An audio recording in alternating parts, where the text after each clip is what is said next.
Well, hello again to all the boys and girls out there in YouTube land watching. Georgia Beer Reviews back at you today with another one. And I just reviewed this beer here, Bear, from Treehouse Brewing Company. It's American Brown Ale, clocking in at 6.4%. Excellent beer. Gave it a 94 out of 100. You can go watch the full review on my channel if you like. Wonderful beer.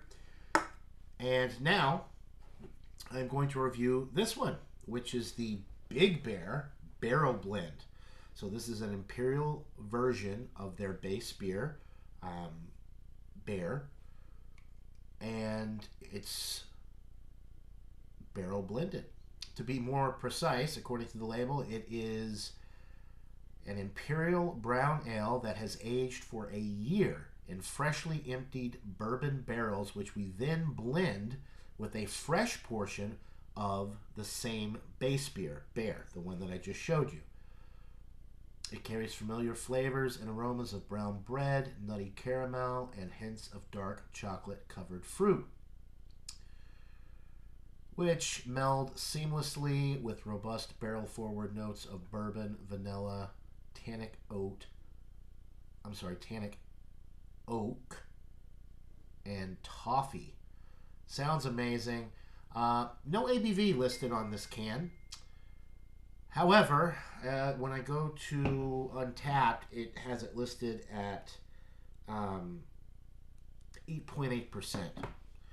But for whatever reason, I could have sworn I just silenced my phone. There we go.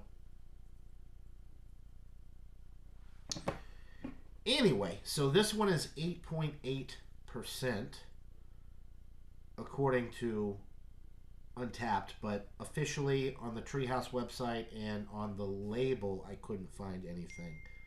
So, why does my phone keep beeping?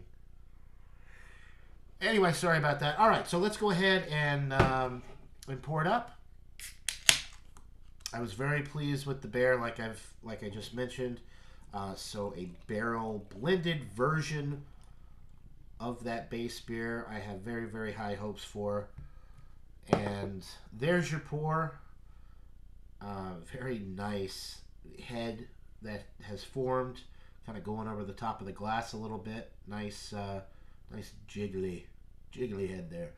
Very creamy looking, dark tan head. The beer itself is very, very dark brown, but it looks pretty much jet black on camera here.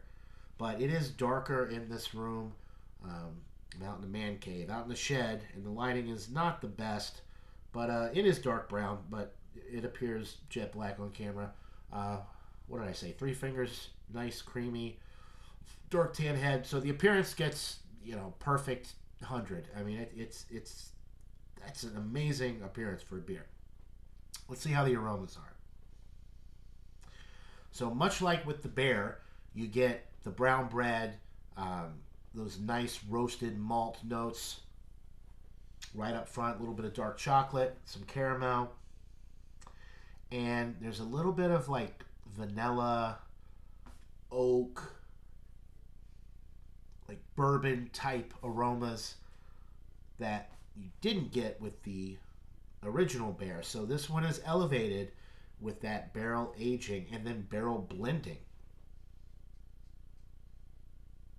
Oh, man.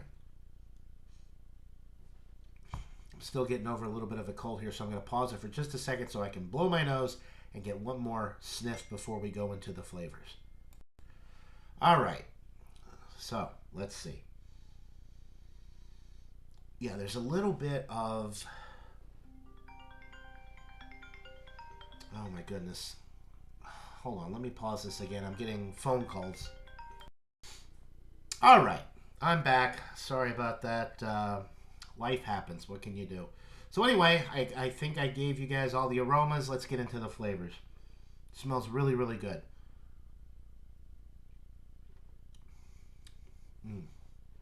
So you have that nice brown ale base, and you get the barrel notes right after you get through that. That nice roasted malt comes through first, a little dark chocolate.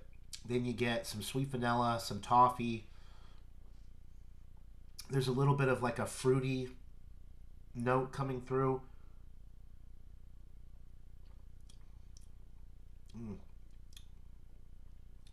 Yeah, really nice. So the caramel kind of turns into toffee as you get through it. The vanilla and the oak come through, so you can tell that it's got a nice little bit of a barrel presence in there. But because they kind of reblended it with the base beer, you still get a lot of that original Bear brown ale, a lot of those qualities.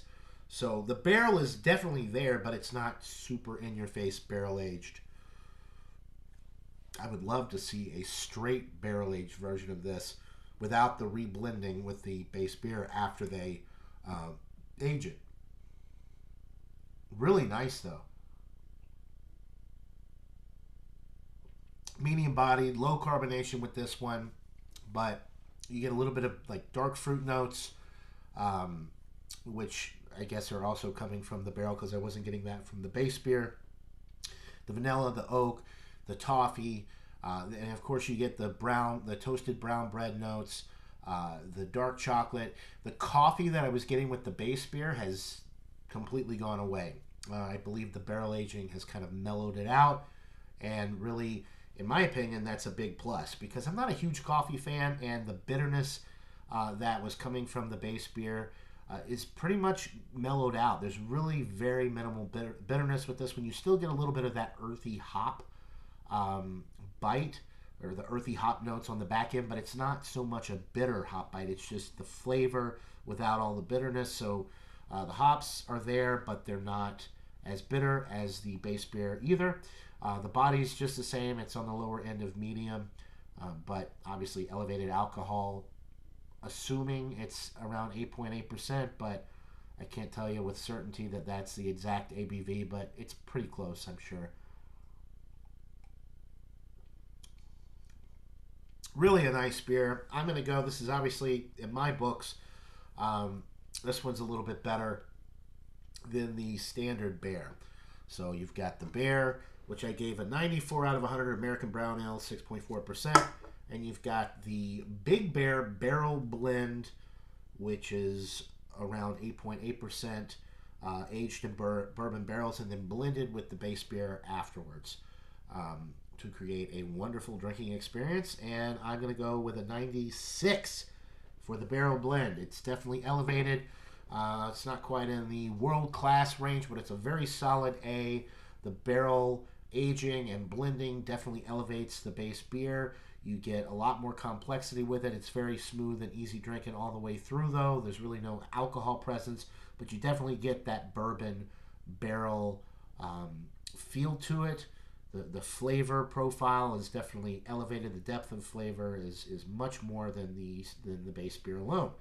So 96 out of 100 for the Big Bear Barrel Blend from Treehouse Brewing Company. Buy it, try it. Let me know what you guys think in the comments below. That'll do it for this beer review, guys. Hope you're all having a wonderful day. Until next time, everybody. Cheers.